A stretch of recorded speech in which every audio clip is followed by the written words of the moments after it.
You might have heard of the sunk cost effect, where people pour time and money and energy into projects that are failing, unable to pull the plug on a bad deal. But that's not always a bad thing. Sometimes it can be just the thing you need to pull through and succeed in challenging situations. My name is Brent, and today we're going to look at the sunk cost effect, what it is, why it works, and how it can be helpful in the right situation. Starting now. The sunk cost effect is the human tendency to stick with something you have invested in, whether it be time or money or energy, even after it becomes clear that that investment is not really going to pan out. It's a cognitive bias. It's the idea of throwing good money after bad. Imagine you're on a plane and the plane is crashing and you have a parachute, but you can't bring yourself to jump because it's a shame to abandon such a valuable plane.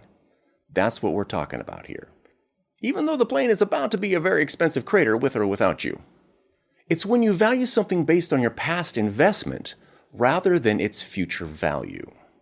Like for instance, maybe you're helping someone clean out their closet and you say, hey, let's get rid of this suit. And he's like, I paid a lot of money for this suit. It's like, but it doesn't fit anymore and it's out of style and there's no future value in it. Any value that you had is now in the past. Now, the sunk cost effect is usually considered in business situations. It's like, true, we spent a lot of money making this mistake, but rather than pouring more money into the mistake, it's time to cut our losses. And in a business context, that makes a lot of sense, because you're thinking about money rather than hopefully thinking emotionally. But if that something, if that mistake, if that failure could somehow bounce back, if it grows and gets healthy and starts paying off, then it really wasn't a mistake, was it? And you don't have to admit to yourself that you screwed up. And it is exactly this hope of not having to admit failure that fuels the sunk cost effect. Sometimes people would rather be broke than wrong. The tendency to stick with something you've invested in is not all bad. In fact, it's mostly good. It's how we don't give up on our children. It's how we don't give up on our marriage or our career. It's how we stick with things long enough to get great, even though the process is long and difficult and sometimes discouraging. Now, cognitive biases are shortcuts wired into the brain. They're like predictive text, often helpful, but sometimes not. Now, bias just means that your brain is slanted to prefer certain conclusions. Now, if those solutions and conclusions are correct, then it's not really a problem. But when you find yourself continually doing irrational things that aren't helping you, that's when these shortcuts do become a problem. So just because you won't let something go doesn't necessarily make it a sunk cost effect, because it's all about the future value. Although you won't see ads for it, one of the most valuable things you can have is a sense of meaning in your life, to be part of a powerful and meaningful story. For example, one day I got a letter from the Veterans Administration. It said, hey, those college benefits, they're about to expire. Now, for some people, this really wouldn't be a big deal. I mean, I hadn't used any of the college funds, and based on my actions, it really wasn't that important. But it really was. It was a matter of my story, my self-narrative. You see, I was the guy that wanted to go to college, but had no money, so he joined the military to go to college. And even though I hadn't taken any action on that story in 10 years, it was still my story.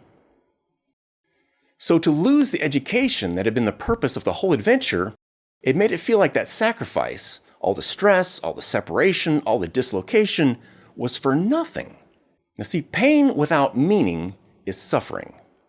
If you can find meaning in your struggles and in your painful experiences, then they have value. They can be lessons or investments or adventures or even misadventures. As long as you can find meaning in the experience has value. But to yank the meaning out of your struggles leaves only the pain. This is suffering.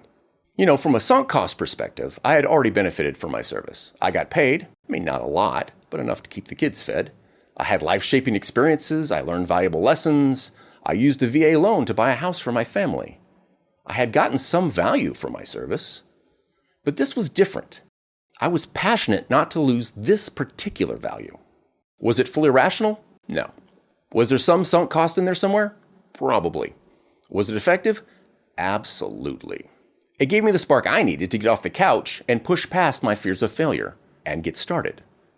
With a lot of encouragement and paperwork help from my wife. Because as we remind everyone here, every heroic quest takes a tribe.